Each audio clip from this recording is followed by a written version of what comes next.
palabra, Señor. Tú has preparado ya nuestro corazón, y nuestro corazón es como ese terreno donde tú depositas la preciosa semilla de tu palabra. Pedimos, Señor, que nuestro corazón sea un terreno fértil, donde tu palabra, la semilla de tu palabra, encuentre un lugar donde pueda florecer abundantemente. Que tu palabra no caiga en pedregales, que no caiga en terreno endurecido, sino que caiga en nuestro corazón, un corazón listo y dispuesto por ti para recibir tu palabra, Señor. Cuánto necesitamos tu palabra. Si hay algo que en estos últimos tiempos nos irá sosteniendo, será precisamente tu palabra, Señor. Tu palabra, que es el alimento que nos fortalece, que fortalece nuestro espíritu y que guía nuestra vida a toda la verdad. Háblanos al corazón, Señor, en el nombre de Jesús te lo pedimos. Amén. Amén. Voy a compartir un tema que lo he titulado Camino hacia la madurez. Ahí la imagen es muy ilustrativa, porque cuando nacemos de nuevo somos como bebés espirituales. Usted, a un bebé recién nacido, yo tengo un nieto, por cierto, un nieto de un par de meses, recién nacidito, y pues a la hora de su comida no le podemos dar un steak. ¿Hay que darle qué? Leche, lechita. Hay que darle lechita. Si le damos un alimento sólido, no lo va a poder digerir. Bueno, así mismo sucede en la vida cristiana. En la vida cristiana hay ocasiones en que venimos a los pies de Cristo y no entendemos muchas cosas porque somos bebés espirituales. Pero conforme pasa el tiempo, vamos recibiendo alimento cada vez más sólido, que podemos poco a poco ir digeriendo ese alimento. Y eso es lo que se conoce como el camino hacia la madurez. Vamos madurando. No sé cuánto tiempo tú llevas caminando con el Señor, pero en tu caminar diario con el Señor, si tienes 1 año, si tienes 2 años, 5 años, 20 años, 30 años caminando con el Señor, pues no debieras de seguir siendo un bebé espiritual si ya tienes 30 años caminando con el Señor. Entonces, de eso va a tratar el mensaje, Camino hacia la madurez. Porque estamos desarrollando una serie donde Dios nos ha ido hablando acerca de vivir y experimentar tiempos nuevos en nuestra vida. Tiempos nuevos donde Dios cada día trata con nosotros. Nuestra mente va siendo renovada por la palabra de Dios para que tengamos el pensamiento de Dios, para que podamos pensar de manera diferente a lo que pensamos respecto a nuestros hermanos en la fe, para que podamos conocer a Dios. Nuestra mente necesita ser renovada. Dios nos ha ido hablando una serie de temas que tienen que ver con estos tiempos nuevos, y Dios nos quiere llevar a cada día ir experimentando tiempos nuevos en nuestra vida. ¿Con qué propósito? Pues con el propósito de que vayamos madurando. No sé cuántos tienen la oportunidad de, antes de venir a esta reunión, escuchar algunas de las 2 reuniones que tenemos en nuestra casa de oración en Guadalajara. Pero si usted no las escuchó, le voy a recomendar que el día de hoy, en un espacio que usted tenga, o mañana, que escuchen el mensaje que el pastor Chuy Olivares compartió el día de hoy, hablando de cómo hay circunstancias adversas que luego vivimos nosotros. Hay diferentes situaciones que se presentan en nuestra vida cristiana. Algunas son situaciones que tienen que ver con circunstancias buenas y algunas otras con circunstancias adversas. Y de eso trató él.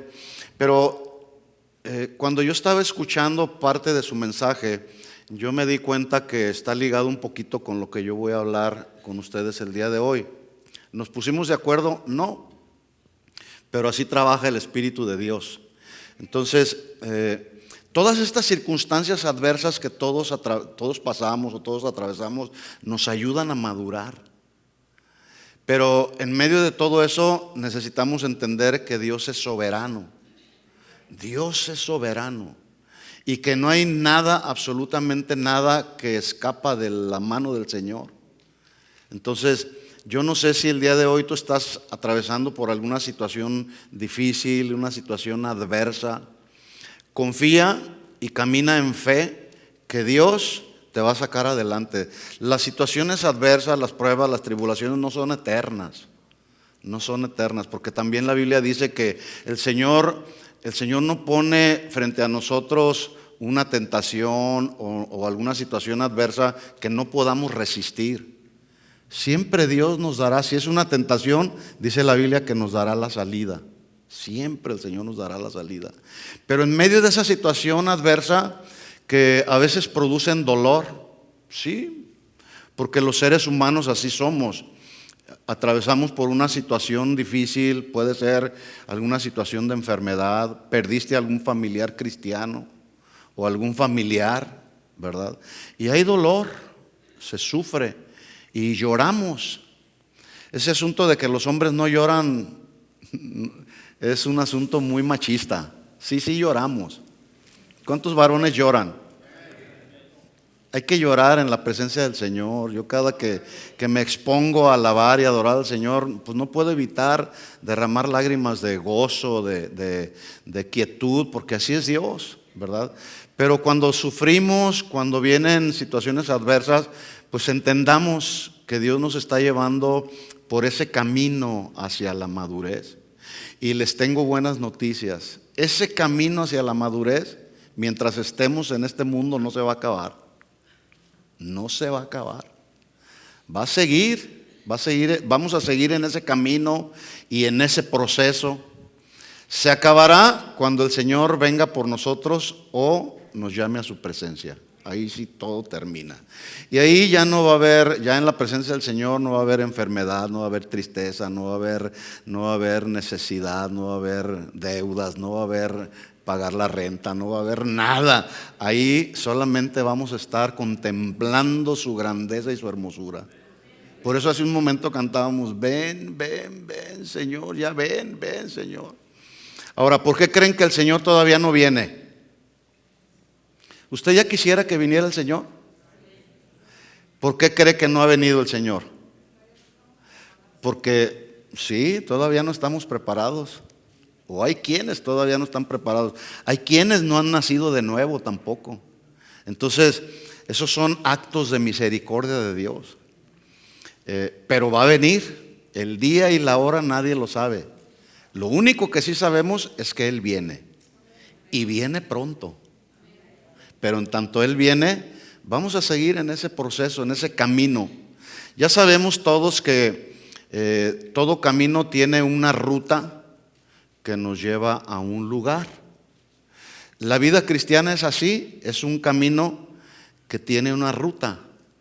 Y nuestro destino final, el destino final de los cristianos, no está, como lo he dicho antes, en un cementerio. No, ahí no termina nuestro destino final. Ahí termina esta humanidad, en un cementerio. Ahí termina. Pero nuestro espíritu va con el Señor. Vamos allá a la presencia del Señor. Ese es nuestro destino final, ¿verdad? Entonces, pero durante esa ruta, la ruta de la vida cristiana, vamos atravesando diferentes circunstancias que ya lo mencioné. Muchas de ellas son adversas y que Dios permite para que nos encaminemos por la ruta hacia la madurez. Hacia la madurez. Uno de los principios que aprendimos en la escuela hace años en la clase de biología es que todos los seres vivos nacen, crecen, se reproducen y mueren. Un principio que no cambia.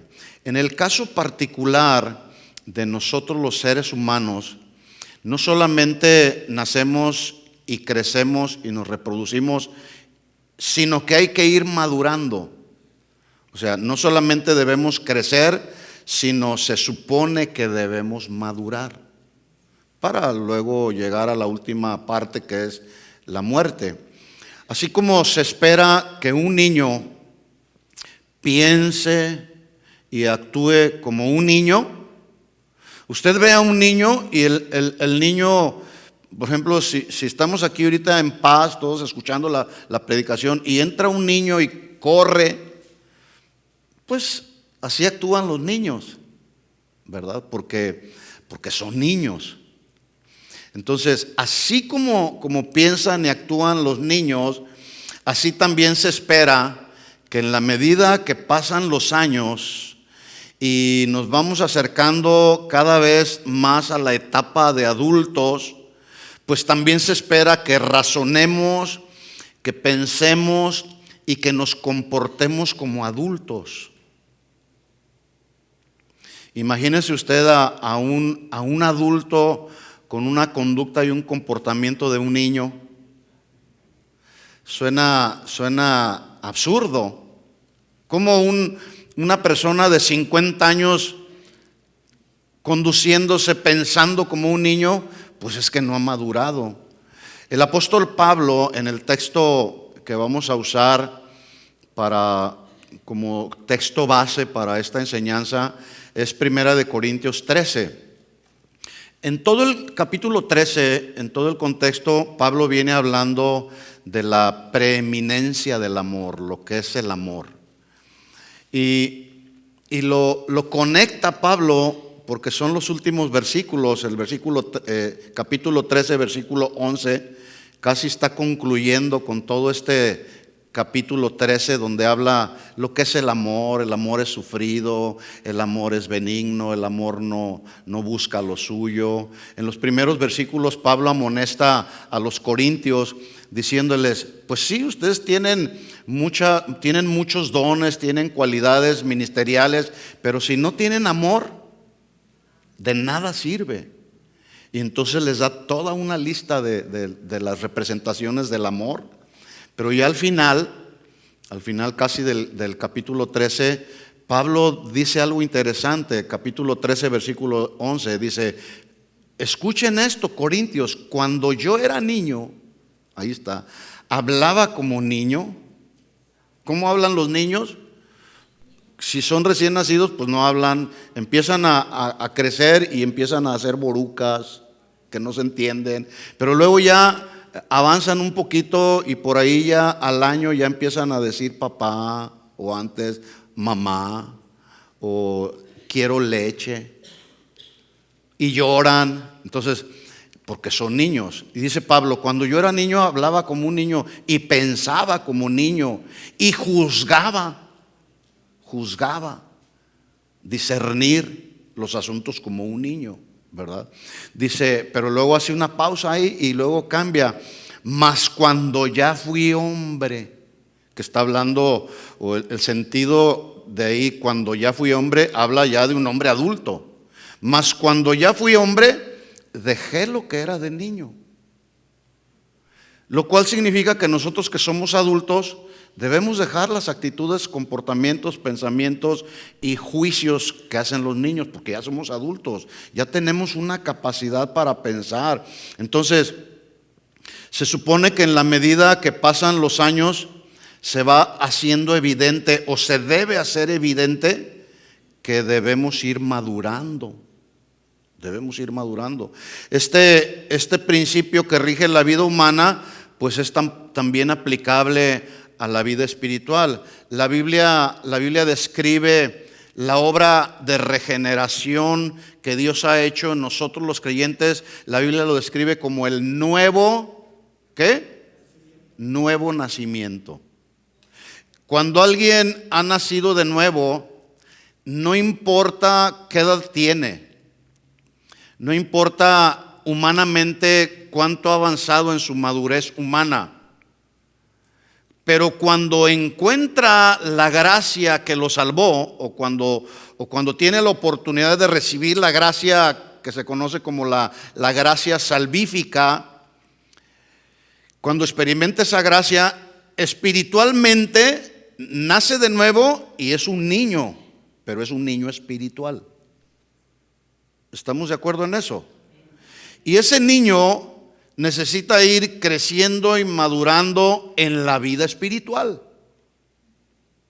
No sé cuántos años tienes caminando con el Señor y cuánto has ido creciendo espiritualmente, ¿verdad? Bueno, eso es precisamente lo que Dios espera que ocurra en la medida que nosotros vamos caminando con el Señor. Dios espera de nosotros que vayamos madurando, porque se supone que si un cristiano se estanca y permanece en el mismo nivel de madurez que tenía en sus primeros años de conversión, cuando un cristiano se estanca en su vida espiritual, en su vida cristiana, está estancado y ya no está madurando, entonces algo malo está sucediendo en su vida, ¿no es cierto? Por ejemplo, ¿cuántos años tienes caminando con el Señor, José? ¿Cuánto? 15 años.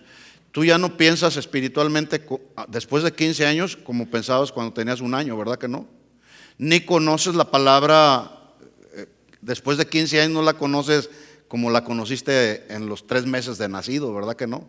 Se conoce más, se discierne más, se entiende más la palabra. Cuando yo empecé a caminar con el Señor hace ya más de 35 años, yo no sabía orar. Y había algo muy especial en mi corazón. Y yo decía, Señor, yo quiero aprender a orar. Y un día me acuerdo que le dije al Señor, Señor, ¿cómo puedo yo aprender a orar? Me dijo, orando. Y le dije, ¿qué oro, Señor? Ve todos los cantos de los ministros de adoración que yo he inspirado para escribir todos esos cantos basados en la palabra. Entonces empecé a discernir los cantos y a observarlos con mucho detenimiento, y me di cuenta que muchos de lo que dicen los cantos era lo que había en mi corazón para expresarle al Señor y decirle, Señor, ven pronto. Ahora ya después de 35 ya le digo al Señor, ya ven, Señor. Entonces así aprendí a orar a través de los cantos, y después en mis momentos a solas con el Señor seguía hablando de todo lo que había en mi corazón. Bueno, eso es lo que tiene que suceder en la vida de un cristiano. Desde que inicias, partimos de un punto, hay un punto de partida, pero en ese caminar diario tenemos que ir madurando. ¿Qué tenemos que hacer? Díganlo, ir madurando. No podemos estancarnos, hermanos. De hecho, el mensaje lleva como propósito motivarnos a no estancarnos en la vida cristiana, sino a ir avanzando cada día e ir experimentando tiempos nuevos en nuestra vida cristiana, momentos nuevos con el Señor a través del estudio de la palabra, a través de la meditación de la palabra, a través de la oración. Yo quiero tener momentos nuevos el día de hoy, mejores que los que tuve el día de ayer con el Señor. Tiempos nuevos. Entonces, no podemos estancarnos. Bueno, Pablo amonestó a los corintios, a la iglesia de los corintios, porque por lo que dicen los textos que voy a leer a continuación, algo sucedió con esta iglesia de los corintios, que como que se estancaron. No siguieron avanzando en la etapa de madurez, y Pablo les habla para amonestar, o les escribe, mejor dicho, para amonestarles. Y en 1 Corintios capítulo 3, versículo 1, miren las palabras de Pablo a los corintios que como que se habían estancado. Dice así, 1 Corintios 3, 1, dice, de manera que yo, hermanos, no puedo hablaros como espirituales, sino como a carnales. Y luego mire cómo los califica, como a niños en Cristo. Esta era una iglesia que ya tenía años de haberse iniciado, de haber sido fundada, la iglesia de los Corintios. Y me supongo que entre ese grupo de cristianos que había ahí, pues había de de todos los niveles espirituales. Había unos que eran niños, había otros que eran adolescentes espirituales, había otros que eran jóvenes espirituales, había otros que eran adultos espirituales. Pero miren, Pablo les está diciendo, de manera general, les está diciendo: yo no puedo hablarles a ustedes como espirituales, sino como a carnales, como a niños en Cristo. Dice Pablo, versículo 2, les di a beber leche, porque eran niños. Y dice ahí, les di a beber, tiempo pasado. Les di a beber, y no vianda, no un alimento sólido, porque aún no eran capaces en el tiempo en que Pablo les dio. Y lo peor, dice ahí Pablo, dice, y aún todavía después de ese tiempo, todavía no son capaces de que yo les hable como espirituales. Y luego da la razón. ¿Por qué? Versículo 3. Porque aún sois carnales, pues habiendo entre ustedes celos, contiendas, disensiones, ¿no son carnales y andan como hombres? Entonces, de aquí, de este texto, podemos extraer algo. Un niño espiritual es aquel que se comporta con celos. ¿Por qué aquel? ¿Por qué yo no? Celos, pero celos carnales. Hay un celo que es válido, que es el tener celo por la palabra de Dios. Tener un deseo profundo por predicar el evangelio, ser celosos del evangelio. Ese es un buen celo. Pero los celos que surgen de la carne, cuando hay algo que no nos gusta o pretendemos algo de otro, cuidado, eso ya son conductas y comportamientos de niños y de niños carnales, ¿sí? Entonces Pablo los confronta y les dice: es que hay entre ustedes celos, y no solamente son celosos, sino que esos celos provocan contiendas. Es lo mismo que sucede en un matrimonio. El esposo que anda celando a la esposa. Bueno, ¿te casaste con ella y no le tienes confianza? O al revés, puede ser la mujer que tiene celos del hombre. Todo eso, los celos carnales generan contiendas, ¿verdad que sí? Pero hermanos, en Cristo eso ya no debe de suceder. Ellos ya habían recibido el mensaje, ya habían recibido las buenas nuevas de salvación. Su mente tenía que cambiar, como la nuestra tiene que cambiar. La palabra nos cambia, la palabra nos renueva. Debe cambiar nuestra manera de pensar y nuestra manera de actuar también. Entonces, la pregunta es: ¿por qué luego surgen celos entre los cristianos que generan contiendas? Dice: pues habiendo entre ustedes celos y contiendas y disensiones, ¿no son carnales y andan como los hombres? Ahí cuando dice como los hombres se está refiriendo a la gente que no conoce al Señor. Ahora, la causa de los problemas que estaban surgiendo en la iglesia de los Corintios, déjenme decirles que no era muy diferente a la de muchas congregaciones locales de hoy. No era muy diferente, aunque han pasado ya casi 2000 años o más de 2000 años de que en el tiempo de Pablo sucedieron estas contiendas con los cristianos de la iglesia en Corintio. Hoy sigue sucediendo lo mismo, por los celos, por los celos que producen contiendas y disensiones entre los hermanos. Eso es de niños, hermanos. Eso es de niños.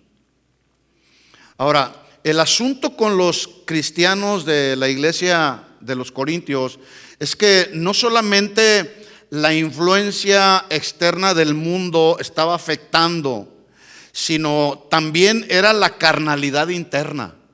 Esa combinación de la influencia del mundo con la carnalidad interna no ha cambiado. Cuando nosotros combinamos el pensamiento del mundo, la influencia del mundo, es que el mundo, nosotros somos cristianos, hermanos. Debemos pensar como cristianos. Debemos pensar como Dios piensa, no como el mundo piensa. Y siempre Dios nos va a motivar a nosotros a pensar de acuerdo a Él. Por ejemplo, el pensamiento de Dios no es como el pensamiento del mundo. Alguien en el mundo ofende a alguien o traiciona a alguien o defrauda a alguien y lo matan o se desquitan o qué sé yo. Entre los cristianos no debe ser así. No debe ser así. Entonces lo que estaba sucediendo con los corintios es que no solamente la influencia del mundo. Nosotros tenemos una influencia porque vivimos en este mundo. No somos de este mundo, pero este mundo quiere ejercer una influencia sobre nosotros. Entonces, y ellos empezaron a combinar esa influencia del mundo con su carnalidad. En otras palabras, las presiones del mundo se habían combinado en la vida de muchos cristianos de la iglesia en Corinto con las debilidades de la carne. En otras palabras, aunque los creyentes corintios ya no eran naturales, pero tampoco eran espirituales. Es decir, ya habían nacido de nuevo, pero no estaban siendo muy espirituales, que digamos. De hecho, ellos eran más carnales que espirituales. Estaban permitiendo, en la vida de muchos de ellos, estaban permitiendo que la carne los controlara. Bueno, esos problemas siguen sucediendo hoy en la actualidad. Vemos cristianos que en lugar de permitirle al Espíritu Santo que los controle, es la carne la que los controla. Hermanos, estamos en una lucha contra esta carne. Tu peor enemigo no es el diablo, tu peor enemigo somos nosotros mismos. El diablo también, por supuesto. Ahora, la carnalidad que un cristiano nacido de nuevo manifiesta es una clara indicación de su inmadurez. ¿Sí o no? Cuando empezamos a actuar en la carne, pues ya estoy actuando de una manera muy inmadura. Por eso es que Pablo llamó a los cristianos de Corinto niños en Cristo. Los corintios no tenían excusa, no tenían excusa, como muchos de nosotros en la actualidad no tenemos excusa para no ser maduros, porque Pablo ya les había enseñado las doctrinas fundamentales que sostenían el cristianismo. Pablo ya lo había enseñado a los corintios. A nosotros, tú has sido enseñado, si es que has estado en este lugar, los años que has estado en este lugar o en otro lugar, hemos sido enseñados en la palabra de Dios y no tenemos excusa para no pensar de manera madura. Y si quizá en el otro lugar de donde tú vienes no te enseñaron bien, bueno, pues hay que aprovechar en este tiempo para aprender y madurar, porque no podemos estancarnos. Hermanos, no debemos estancarnos. Tenemos que seguir avanzando en el caminar hacia la madurez. Entonces Pablo reprendió a los corintios y les dijo, no, tienen que dejar de ser niños para entonces yo poderles hablar como espirituales. Bueno, en el mismo tono que Pablo le habló a los corintios en estos textos que acabo de leer, el autor de la carta a los hebreos, que se cree, aunque no hay evidencia contundente que fue el apóstol Pablo, no hay un autor claramente definido, pero vamos a dejarlo así. El autor de la carta a los hebreos les habla a los cristianos de aquel tiempo, a los cristianos hebreos, más o menos en el mismo tono, refiriéndose al sacerdocio de Cristo como el sumo sacerdote. Y él les dice lo siguiente en Hebreos capítulo 5, versículo 11. Hebreos 5, 11. Dice, acerca de esto tenemos mucho que decir y difícil de explicar, que del sacerdocio de Cristo. Hay mucho que decir. Por cuanto os habéis hecho, miren cómo dice el autor, tardos para oír. El problema de los hebreos de aquel tiempo, y otra vez, y el problema de muchos cristianos en el día de hoy, no es la falta de enseñanza. No es la falta de enseñanza. Más bien, en el caso de muchos cristianos, es una respuesta tardía a esa enseñanza. A veces no respondemos con la prontitud con la que debemos responder. ¿Por qué a una persona le cuesta trabajo perdonar a alguien que lo ha ofendido, a alguien que le ha ofendido? ¿Por qué? Porque somos tardos. La palabra ahí está y Jesús dice perdona. Pero a veces nosotros mismos nos retrasamos. Es que no sabes lo que me hizo. Sí lo sabe Dios. Dios sabe todo. Y precisamente como Dios no quiere que andemos amargados, porque la amargura es como un cáncer aquí que poco a poco va acabando la vida. Entonces, tenemos que atender al consejo de Dios y no ser tardos para oír. Si alguien te ofendió, ya, perdónalo. O ya hablamos de no tomar la justicia por nuestra propia mano, sino dejar lugar ¿a quién? A la ira de Dios, porque Dios es justo.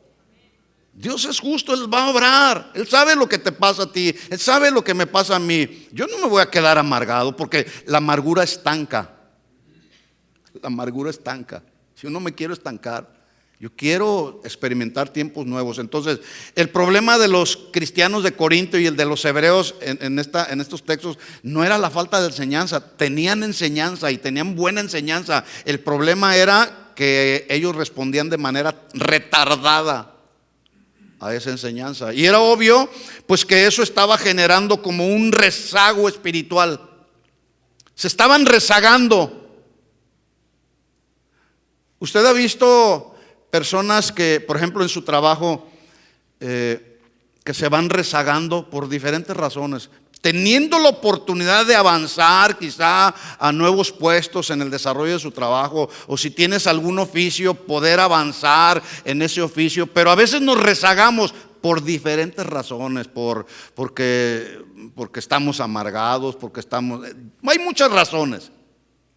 Entonces eso estaba sucediendo con los cristianos hebreos. Se habían rezagado y su progreso espiritual se había detenido porque eran tardos para oír. Ustedes leen los mensajes que en Apocalipsis se habla acerca de las 7 iglesias, y al terminar cada uno de los mensajes, la Biblia dice: el que tenga oídos para oír, oiga lo que el Espíritu dice a la iglesia. Y es obvio que todos tenemos oídos, pero no todos tenemos el oído espiritual bien afinado. A eso se refiere, a tener nuestro oído espiritual bien afinado para atender inmediatamente la enseñanza del Señor. Sigamos leyendo, versículo 12. Estoy en Hebreos 5:12. Porque debiendo ser ya maestros. Esto habla de que ya han recibido un alimento que los debió haber hecho sólidos, como unos maestros. Debiendo ser ya maestros después de tanto tiempo, tienen necesidad que se les vuelva a enseñar cuáles son los primeros rudimentos de la palabra de Dios, y habéis llegado a ser tales que tenéis necesidad de leche y no de alimento sólido. Para todos nosotros es muy claro que para ser un cristiano se necesita nacer de nuevo, ¿verdad que sí? La doctrina del nuevo nacimiento o de la salvación es una doctrina fundamental. Nadie puede decir yo soy cristiano y no haber nacido de nuevo. Es necesario nacer de nuevo. Bueno, estos cristianos de hebreos, les dice ahí el autor: ustedes ya hace tiempo que se les enseñaron las doctrinas fundamentales del cristianismo, la salvación, el arrepentimiento, el pecado, la justificación, la santificación, la regeneración y la próxima, y después al final la glorificación, gracias, la glorificación final. Ya se les había enseñado eso, pero dice ahí el autor: ahora tienen necesidad de leche y no de alimento sólido. Versículo 13.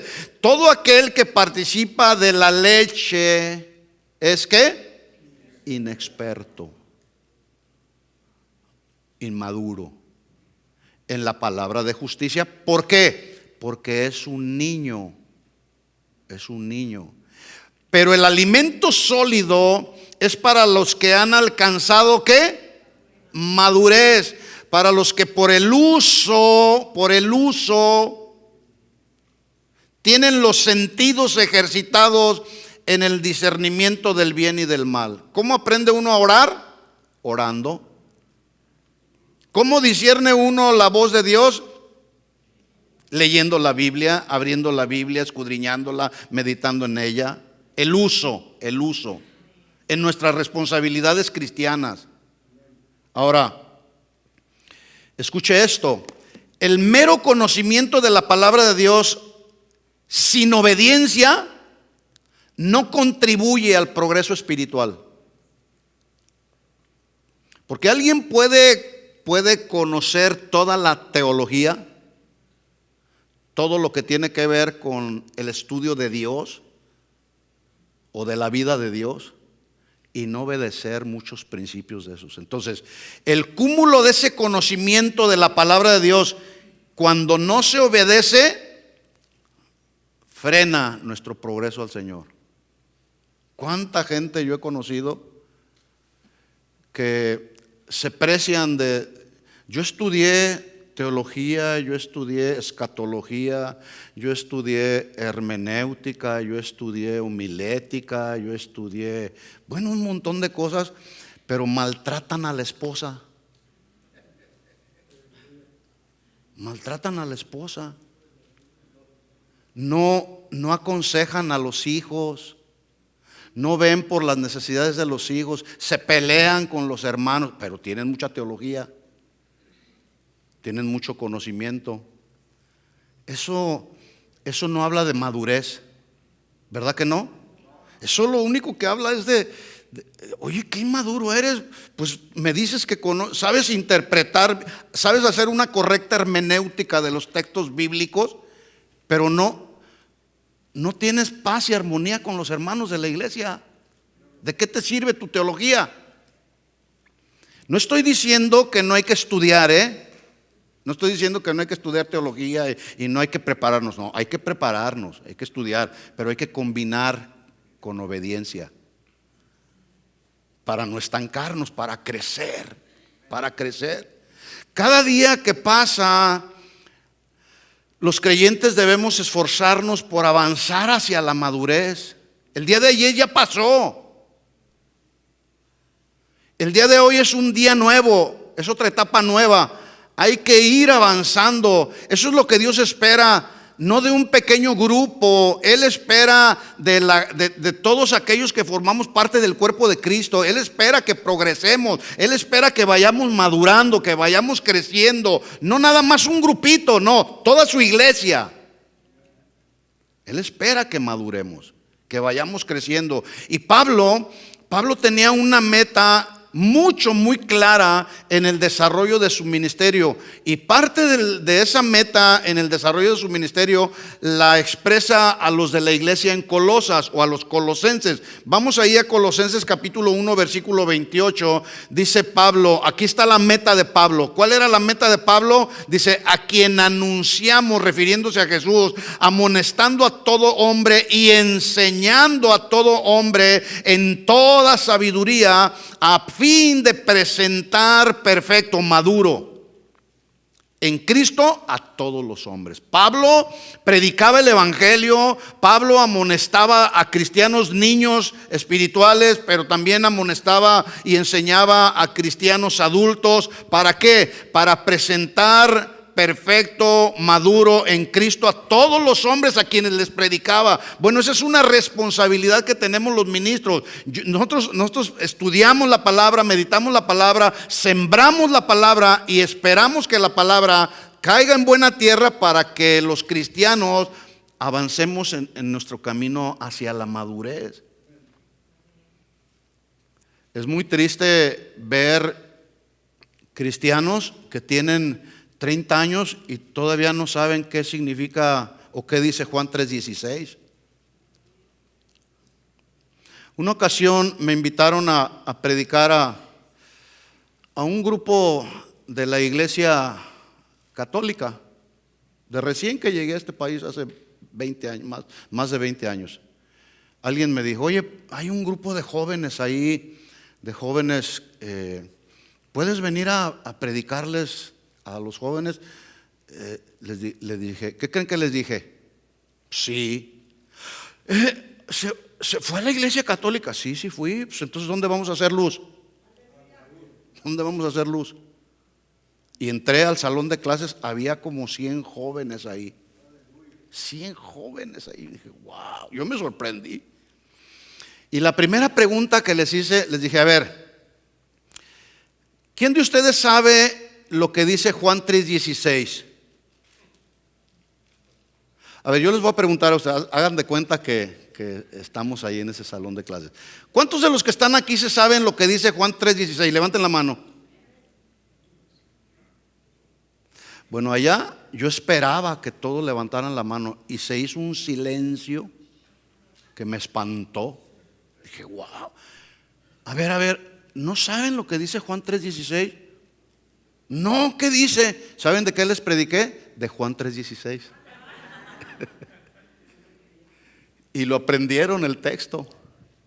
Entonces, ¿qué quiero decir con esto? Que también hay que entender, al no ser nacidos de nuevo, sigue estando la venda ahí en los ojos.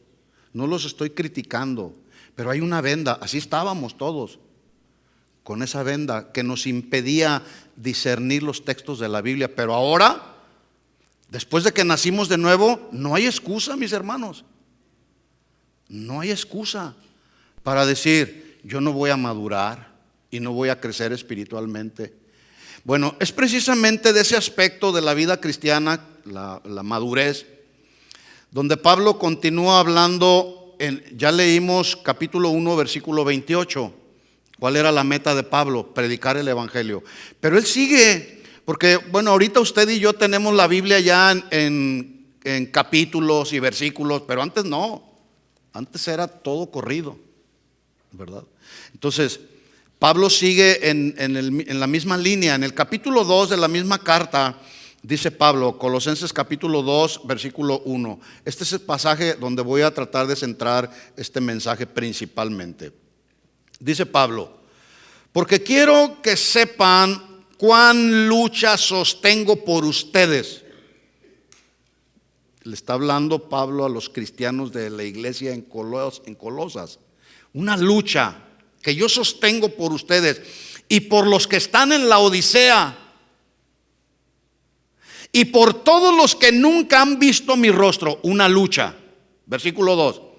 Para que sean consolados sus corazones, unidos en amor, hasta alcanzar todas las riquezas de pleno entendimiento, a fin de conocer el misterio de Dios el Padre y de Cristo, en quienes están escondidos todos los tesoros de la sabiduría y del conocimiento. Versículo 4. Y esto lo digo para que nadie los engañe con palabras persuasivas, porque aunque estoy ausente, dice Pablo, en el cuerpo, no obstante, en el espíritu estoy con ustedes, gozándome y mirando vuestro buen orden y la firmeza de vuestra fe en Cristo Jesús.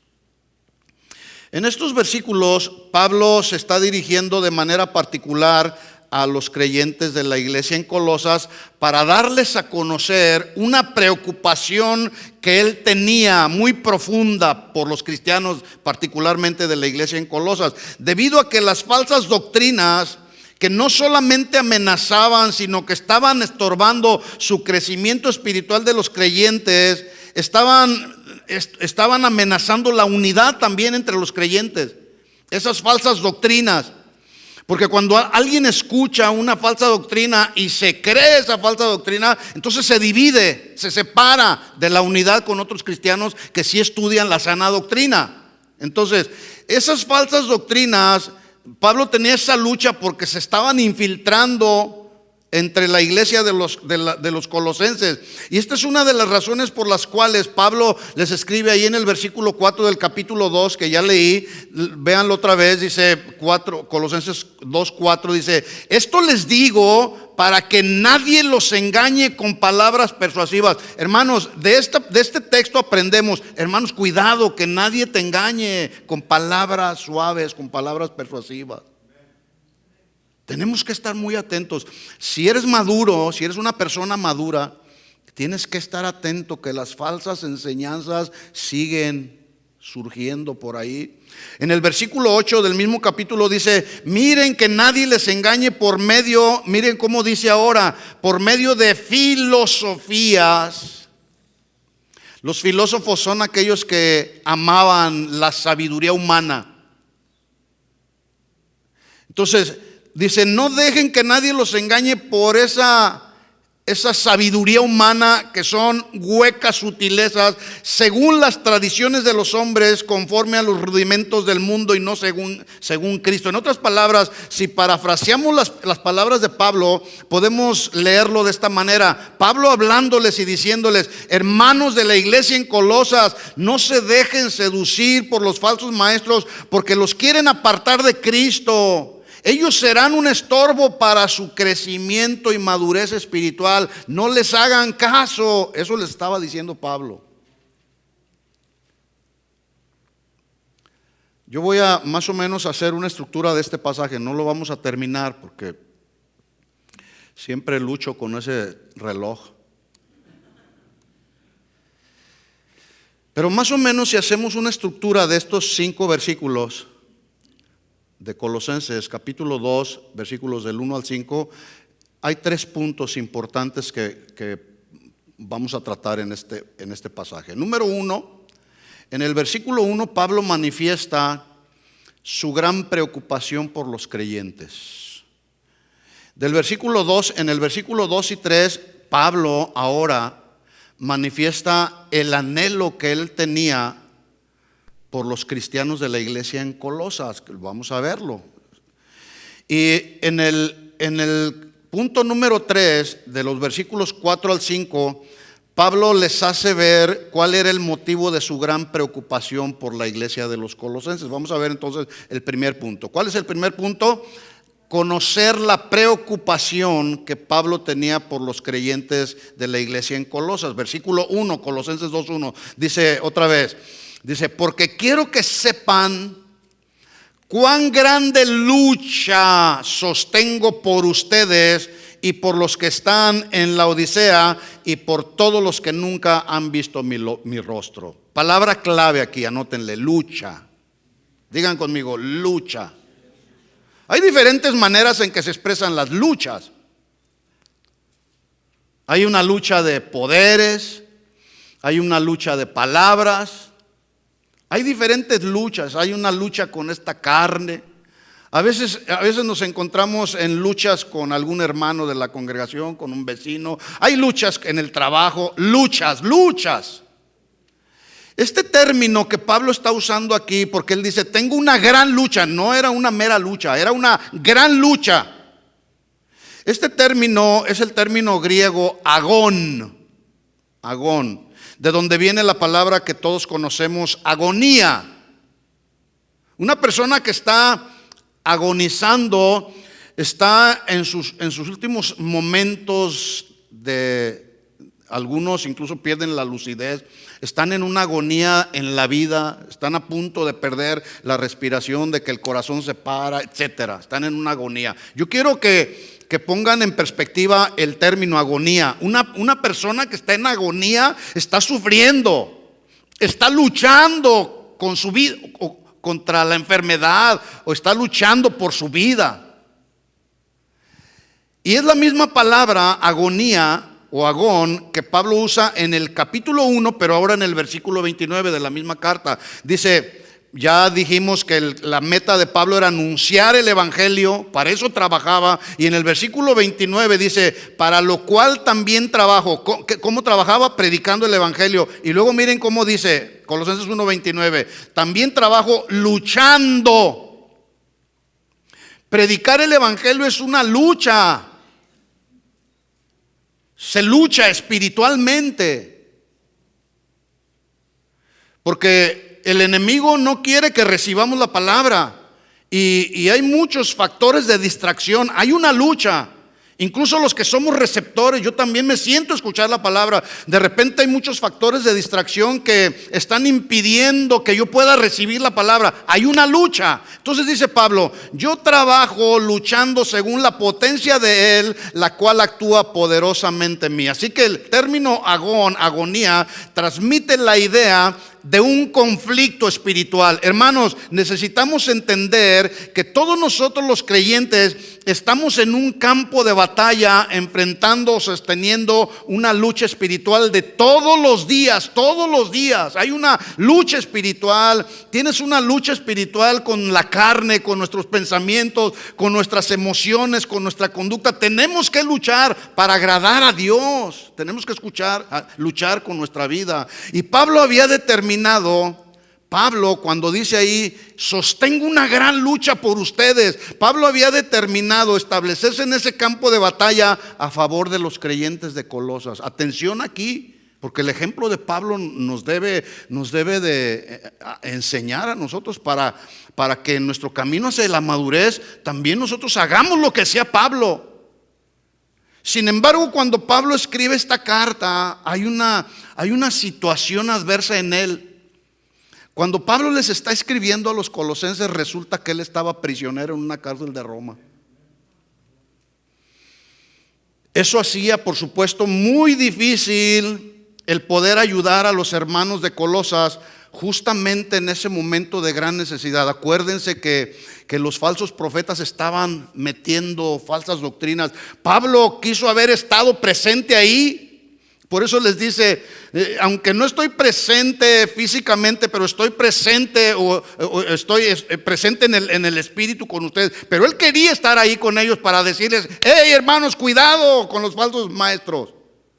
Quería estar ahí presente, pero estaba encarcelado. No podía hacer mucho. Pero escuchen esto, había algo que Pablo sí podía hacer independientemente de su encarcelamiento. ¿Sabe usted qué era? Había algo. No podía estar ahí presente con los cristianos de la iglesia en Colosas porque estaba prisionero. Pero sí había algo. Siempre va a haber algo que tú y yo podemos hacer independientemente de dónde estemos. Siempre va a haber algo que podamos hacer en favor de alguno de nuestros hermanos en Cristo. Siempre va a haber algo. ¿Qué era? Oración. Esto es algo de lo que Pablo sabía que podía hacer. Y esto es algo de lo que muchos hoy también sabemos que podemos hacer y no lo hacemos. Perdóneme que se lo diga, con sus muchas excepciones, por supuesto. Yo sé que hay quienes oran por los hermanos, pero estoy hablando en un sentido general. Pablo hacía lo que muchos de nosotros sí podemos hacer, pero no lo hacemos, que era interceder por los hermanos de Colosas ante la presencia del Señor. Eso sí podía hacer. ¿Qué es la intercesión? La intercesión no es otra cosa más que presentar un clamor, un ruego, una súplica delante de la presencia del Señor, no por mis necesidades, sino por las necesidades de otros. Señor, vengo a tu presencia. Eso es lo que hacemos todos los domingos en punto de las 12 del mediodía, allá en el aposento de oración, en el lugar de oración. ¿Qué hacemos? Intercedemos por muchas necesidades, por los ministerios, por los hermanos de la congregación, etcétera. Eso es lo que hacemos también en el grupo de intercesión que tenemos de oración todos los días a las 9 de la noche. Nos juntamos un grupo de hermanos, cada quien en sus hogares, a partir de las 9 de la noche, unimos nuestra fe, unimos nuestras oraciones e intercedemos por muchas de las necesidades que se presentan, no solamente en esta congregación, sino en muchos de nuestros familiares, y muchos de ellos presentan ahí sus peticiones y empezamos a orar. ¿Y qué creen? Dios está haciendo milagros. Dios está haciendo milagros. Y Pablo sabía que aunque estaba encarcelado, él no se podía detener. Lo que sí podía hacer era interceder por los hermanos. Y aunque no lo dice explícitamente, los comentaristas que hacen comentarios de estos textos de la Biblia, todos ellos coinciden en que precisamente esa lucha o esa gran lucha que Pablo estaba sosteniendo por los hermanos de la iglesia en Colosas, era una lucha en la oración a favor de los hermanos a los que Pablo les está hablando. Era una lucha en la intercesión. Estaba luchando y yo me imagino a Pablo clamando: Señor, no permitas que los hermanos de la iglesia en Colosas, no permitas que ellos le den lugar a las falsas doctrinas aquí en su corazón, los van a desviar. Yo me imagino a Pablo orando de esa manera, intercediendo por los hermanos.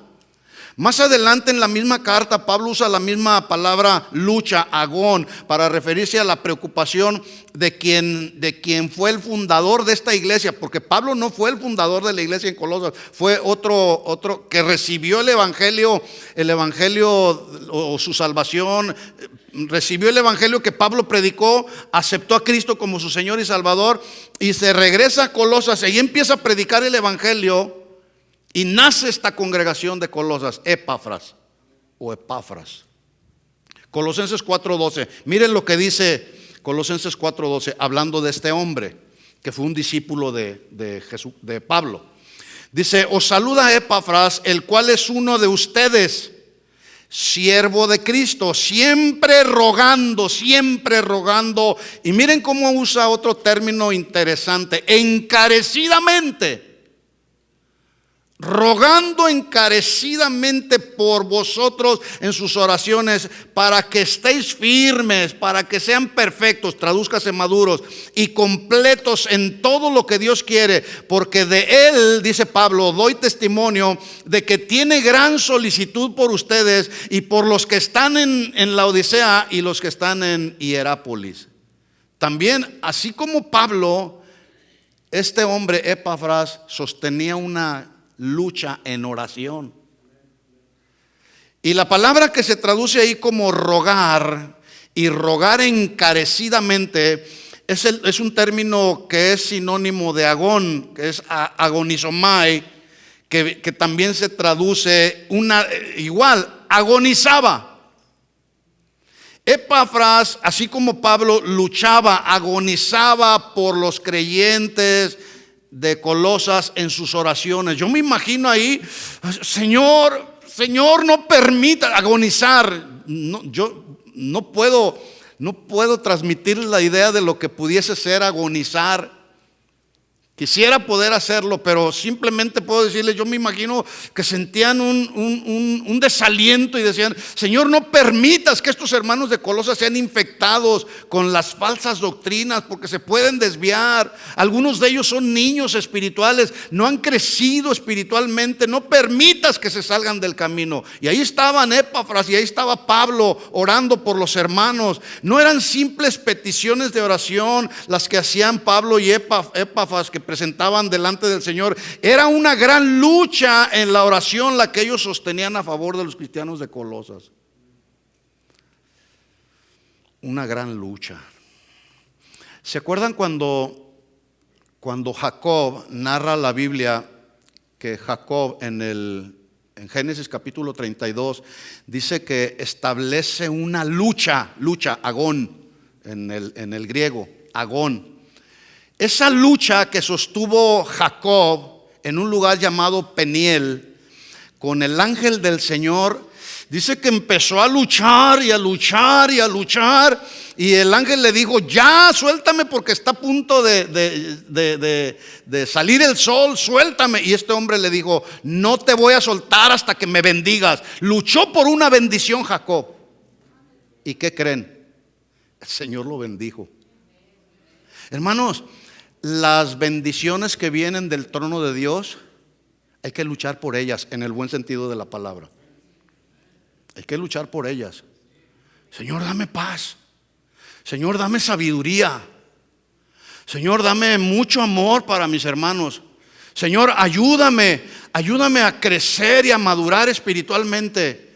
Esa es tu bendición, esa es la bendición de Dios. Pero esa bendición de Dios hay que lograrla ahí en la presencia del Señor, ahí en tu lugar secreto, ahí en la intimidad con el Señor. Luchemos en el buen sentido de la palabra con Dios. Señor, necesito tu bendición. Señor, necesito que quites de mí todo lo carnal. No quiero ser más carnal, quiero ser más espiritual, Señor. Quiero amarte con mayor intensidad. Quiero conocer tu palabra con mayor intensidad. Ahí en la presencia del Señor se libran esas batallas. Dale un aplauso de alabanza a Él. Es en la presencia del Señor.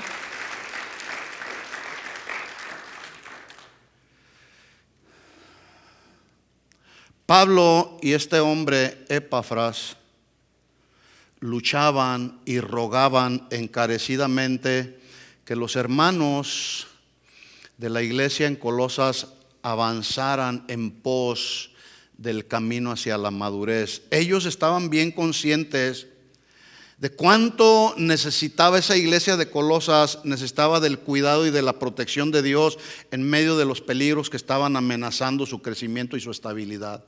Ellos sabían, por eso oraban de esa manera, con esa intensidad, y debido a eso ellos intercedían. Y sus intercesiones salían de lo profundo de su ser interior. No sé si estamos entendiendo la intensidad con la que oraban. Aunque, y aquí hay otro dato interesante. Me llamó mucho la atención cuando yo estaba meditando en estos textos. Resulta que Pablo estaba sosteniendo esa lucha tan intensa en oración, igual que Epafras, por hermanos que Pablo ni siquiera conocía.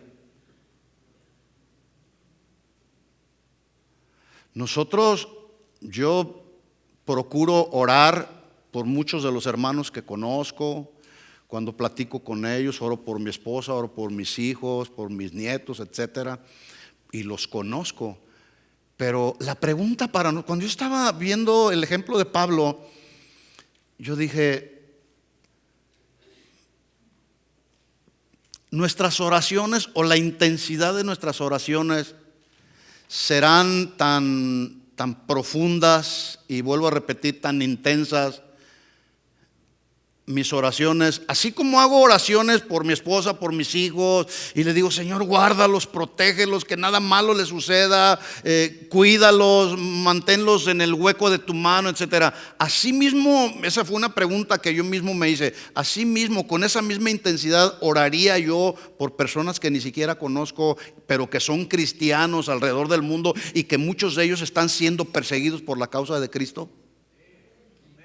Con esa misma intensidad pudiésemos nosotros orar. La verdad, si somos honestos, la verdad no todos lo hacemos. No todos lo hacemos. Hay países todavía donde a los cristianos les cuesta la vida proclamar a Cristo, y están siendo perseguidos y los asesinan. Y a veces nosotros oramos por alguna necesidad que tú tienes. Quizá tu hijo no anda en los caminos del Señor, y dice con intensidad, Señor, por favor, tócalo. Anda en el mundo, anda como el hijo pródigo allá, comiendo el alimento de los cerdos allá en el mundo. Y oramos con mucha intensidad. La pregunta es, ¿así con esa misma intensidad oraremos por los cristianos que están siendo perseguidos en otros países? La verdad es que no. Y yo debo decirles y confesarles que a través del ejemplo de Pablo yo fui tremendamente avergonzado. Es decir, el ejemplo de Pablo me llevó a un sentimiento de vergüenza que digo, Señor, perdóname, porque pues a veces no pasamos la línea y decimos, aquí este es mi círculo. Y el Señor nos dice, no, amplía la visión. Y todos aquellos hermanos que están sufriendo en otros países, ¿por qué no intercedes con la misma intensidad que lo haces por tu familia? Dice Pablo, quiero que sepan, les dice a los cristianos de Colosas, cuán grande lucha sostengo por ustedes, los que están en la Odisea, y por todos aquellos que no han visto mi rostro. Esto me habla a mí también que el apóstol Pablo se preocupaba por su salud espiritual. Hermanos, por eso es importante. ¿Se acuerdan que la semana pasada hablamos acerca de la unidad qué? ¿La unidad que qué? ¿No se acuerdan? La unidad que glorifica a Dios. La unidad que glorifica a Dios. Cuando intercedemos, estamos glorificando a Dios. Cuando intercedemos unos por otros, esa intercesión habla de la unidad que tenemos unos con otros, y eso glorifica a Dios. Pero a veces somos un tanto insensibles y decimos, incluso a mí me pasa, no sé a ustedes, cuando yo estoy orando, de repente el Señor me pone a alguien aquí en mi mente, fulano de tal, y empiezo a orar. No sé qué esté pasando, Señor, pero tú sí lo sabes. Yo voy a ponerme y voy a orar por él, voy a interceder por él, Señor. Pero ¿cuándo fue la última vez que tú oraste por algún hermano de la congregación o algún hermano que forma parte del cuerpo de Cristo, aunque no lo conozcas, que tú dijiste, Señor, bendice a los misioneros en otros países, Señor, bendice a todos aquellos que están siendo perseguidos, guárdalos, protégelos, que tu palabra siga corriendo, Señor, que tu palabra siga siendo proclamada, porque estás a punto de regresar, Señor, ya vienes pronto, Señor, pero antes de que tú vengas, que esos hombres y mujeres que han puesto por delante su vida, guárdalos y protégelos para que tu palabra siga siendo predicada. ¿Cuándo fue la última vez que oramos con esa intensidad? Si no lo has hecho, yo te desafío. Y esto que estoy diciendo no lo estoy diciendo para sembrar en ti como un sentimiento de culpabilidad. Ay, no lo he hecho. No. Yo tampoco lo había hecho hasta que Pablo me confrontó a través de su ejemplo. Pero que esto sí sea para que a partir de hoy tú puedas decir, Señor, voy a orar por aquellos que ni siquiera conozco, pero que pudiesen estar atravesando por alguna necesidad. ¿Estamos dispuestos a hacerlo? Porque es de esa manera como avanzamos en el camino de la madurez cristiana. Acuérdense que todos los creyentes nacidos de nuevo somos parte del cuerpo de Cristo. Todos los nacidos de nuevo somos parte del cuerpo de Cristo. En otras palabras, somos la familia de la fe, por eso nos llamamos hermanos. Y la semana pasada yo les decía que somos hermanos de sangre, porque la sangre de Cristo nos compró independientemente de si nos conocemos o no. Tú puedes orar por muchos hermanos que están en cualquier otro país, en El Salvador, que pueden estar allá en México, aquí mismo en Estados Unidos, en Canadá, que a lo mejor ni los conoces, pero vamos a orar por ellos. Y al ver cómo Pablo luchaba y rogaba con esa súplica tan intensa, entonces eso nos debe de desafiar, hermanos, porque eso nos ayuda a crecer espiritualmente. Pablo agonizaba por ellos para que el Señor los guardara de las herejías de los falsos maestros y pedía que los hermanos siguieran avanzando sin estorbo en ese camino hacia la madurez espiritual. Y los quiero dejar con esta motivación.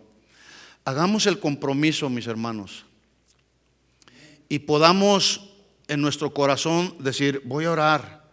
En mis tiempos de oración voy a orar por algún hermano de la congregación. Ve con alguien, antes de que termine esta reunión, ve con alguien y dile, alguien voltea a ver así a todos tus hermanos y puedes decir, aquel.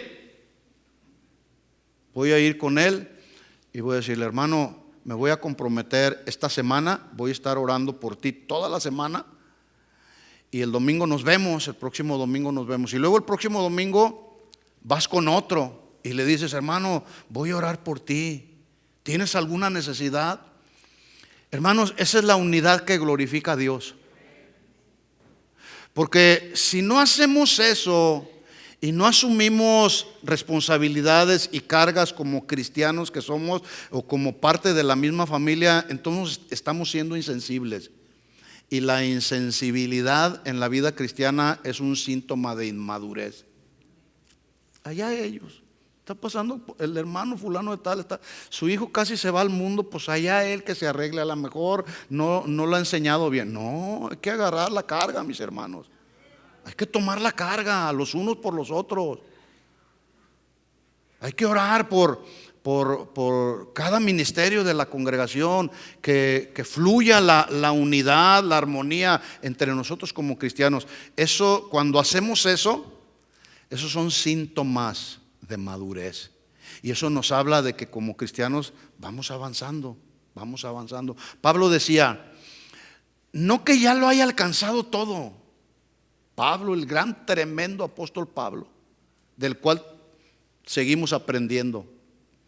Él mismo decía, Señor, les decía a los filipenses, no pretendo ya haberlo alcanzado todo, pero una cosa hago. Me extiendo hacia adelante.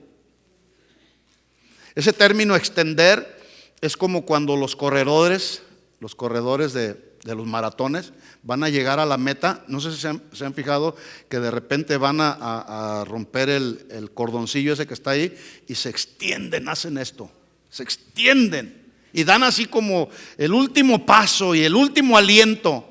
Ese es el sentido que le da Pablo a este término extender. Me extiendo, no me voy a caer, me extiendo hacia lo que está delante, para ver si logro agarrar así todo aquello que tiene que ver con el Señor. No pretendo haberlo alcanzado todo, pero me extiendo para ver si logro agarrar el premio del supremo llamamiento en Cristo Jesús. Y Pablo luchaba y él mismo decía, pongo en servidumbre mi cuerpo, lo someto, porque había una lucha que él mismo estaba estableciendo con su propia carne. Bueno, también nosotros, pero Pablo había madurado y Pablo sabía lo que tenía que hacer y de su ejemplo aprendemos, ¿sí? Por eso Pablo enseñaba a los de la iglesia en Colosas, cuídense de los falsos maestros, tengan cuidado porque los van a detener en su crecimiento espiritual. Así que, mis hermanos, nos quedamos con esto. Quiero que nos quedemos con este pensamiento. Dios nos quiere que crezcamos, que sigamos avanzando en el camino de la madurez cristiana, pero también que reflejemos los síntomas de un cristiano maduro. Y un síntoma de un cristiano maduro es poder ir, a ver, hermano, ¿qué quieres que ore por ti? Me voy a comprometer esta semana a estar orando por ti. Yo estoy diciendo una semana, pero si Dios te dice ora todo el mes por él, pues ora por él, lo que Dios te diga. Pero vamos a hacerlo, porque cuando lo hacemos, entonces no solamente hay unidad que glorifica a Dios, sino también sostenemos, hay victoria, exactamente, y sostenemos una lucha de intercesión por nuestros hermanos en la fe. Amén. Vamos a orar y vamos a pedir que el Señor siga obrando en nuestros corazones. Cierra tus ojos un momento y digámosle al Señor, Señor, gracias por tu palabra. Gracias por hablarnos esta tarde. Gracias por confrontarnos, Señor, y gracias por darnos el ejemplo de tu siervo Pablo, quien a pesar de que estaba encarcelado en Roma, él había algo que podía hacer y que muchos podemos hacer, pero no lo hacemos, que es interceder. Pablo dice que rogaba intensamente en oración por los hermanos de Colosas, para que no fueran engañados, para que no fueran seducidos con las falsas enseñanzas. Nosotros, Señor, queremos orar los unos por los otros, Señor. Queremos aprender del ejemplo de Pablo y queremos orar y clamar, Señor, que podamos avanzar en el caminar de la vida cristiana, pero avanzar con madurez. Y un síntoma de madurez es cuando vemos por las necesidades de nuestros hermanos y oramos por ellas y ayudamos también, no solamente orando, también ayudando, Señor. Pon en nosotros ese sentir, en cada uno de nosotros, para que podamos ser una iglesia que te glorifica, Señor. Para que en esta iglesia pueda haber una unidad que te glorifique, Señor. En el nombre de Jesús, Señor. En el nombre de Jesús, yo te pido, pon tu mano derecha sobre la persona que tienes por ahí junto a ti y ora por él en este momento. Ora por él, bendícelo. Y dile: Señor, en el nombre de Jesús, yo oro por mi hermano que tengo junto a mí. No sé qué puede estar pasando en su vida, Señor, pero yo lo bendigo en este momento. Si está atravesando por alguna circunstancia difícil, Señor, te pido en estos momentos que lo fortalezca, Señor. Fortalece su fe, Señor, en el nombre de Jesús. Fortalece. Si está pasando por alguna enfermedad, Señor, yo te pido en el nombre de Jesús que extiendas tu brazo sanador, Señor, en el nombre de Jesús. Oramos por nuestros hermanos que son parte de esta casa y que están enfermos, están padeciendo por alguna enfermedad. Señor, sánalos en el nombre de Jesús, conforme a tus misericordias, Señor, conforme a tus riquezas en gloria, Señor. Oramos unos por otros en esta hora, Señor. Nos bendecimos los unos a los otros y pedimos, Señor, en el nombre de Jesús, abre el cielo, Señor, y bendice a tu pueblo con paz, bendice a tu pueblo con salud, bendice a tu pueblo con fortaleza. Bendice a tu pueblo. Vamos, ora, no te detengas. Abre tus labios y ora por el hermano, la hermana que tienes por ahí junto a ti. Dile: Señor, en el nombre de Jesús, si es tu esposa, bendice a tu esposa. En el nombre de Jesús, Señor, guárdalo, protégelo, Señor. Cuida a su familia, cuida a sus hijos del peligro, de la maldad de este mundo, Señor. En el nombre de Jesús, oramos, intercedemos los unos por los otros, Señor, para que tu gracia, Señor, nos sostenga cada día, Señor, para que la salud espiritual fluya en este lugar, Señor,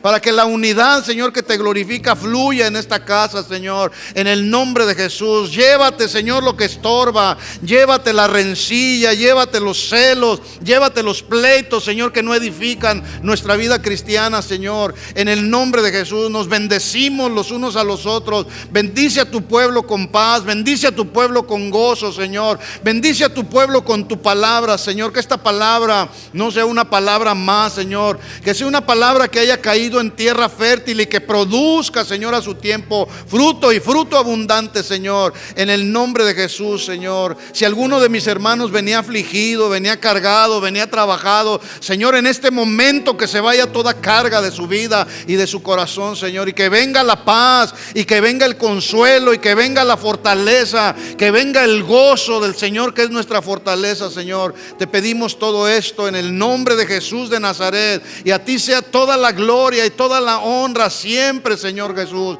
Tú seas exaltado y tú seas glorificado por encima de todas las cosas. Gracias, Señor, por hablarnos a través del ejemplo de Pablo. Él sostenía una lucha intensa por los hermanos de la iglesia en Colosas. Señor, nosotros oramos y establecemos una lucha intensa en oración por nuestros hermanos de esta casa y aún por nuestros hermanos de otras casas de oración, Señor, que pudiesen estar sufriendo, Señor. Oramos por los pastores, oramos por el pastor Chuy Olivares, por su esposa, por sus hijos. Oramos por los pastores de casa, Señor. Bendícelos con sabiduría, bendícelos con tu gracia, Señor, en el nombre de Jesús. Nos acordamos de nuestros pastores y oramos por ellos, Señor, para que ellos el día que den cuenta, Señor, lo hagan con gozo, Señor, en el nombre de Jesús. Oramos por nuestros hermanos, Señor, en el cuerpo de Cristo. Oramos por aquellos, Señor, que predican tu palabra. Oramos por aquellos misioneros, Señor, que aunque no los conocemos, ellos andan haciendo una obra de evangelización, Señor, predicando tu palabra, Señor, en el nombre de Jesús. Gracias, Señor, porque sabemos que tú lo estás haciendo. Levanta tu voz y ora al Señor y clama al Señor y dile: Señor, gracias por lo que sabemos que tú estás haciendo y lo que seguirás haciendo. Tú vienes pronto, Señor, y vienes pronto por tu iglesia, Señor. Antes de que tú vengas, Señor, que más almas vengan a tu redil, Señor, en el nombre de Jesús. Y glorifícate, Señor, al norte, al sur, al este y al oeste, Señor. Que almas vengan, Señor, a tus pies, Padre. Te pedimos todo esto en el nombre de Jesús. Y la iglesia dice: amén, amén y amén. Dale el aplauso de alabanza a Jesús. Gracias, Señor, por tu palabra.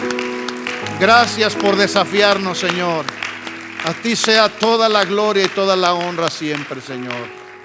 Amén, amén. Que Dios les bendiga, mis hermanos. Vámonos con esta palabra. Acuérdese, vaya con alguien. Que voy a orar por ti, quiero orar por ti. Dime si tienes alguna necesidad. Nos vemos el próximo domingo para continuar camino hacia la madurez. Que Dios les bendiga a todos. Gracias por escucharnos. Les invitamos a que visiten nuestro sitio web. Acompáñenos en algunas de nuestras reuniones. Estamos en el 17244 Randall Avenue. Esperamos haber sido de bendición para su vida. Esto fue un mensaje de Casa de Oración Fontana. Estamos comprometidos con la verdad.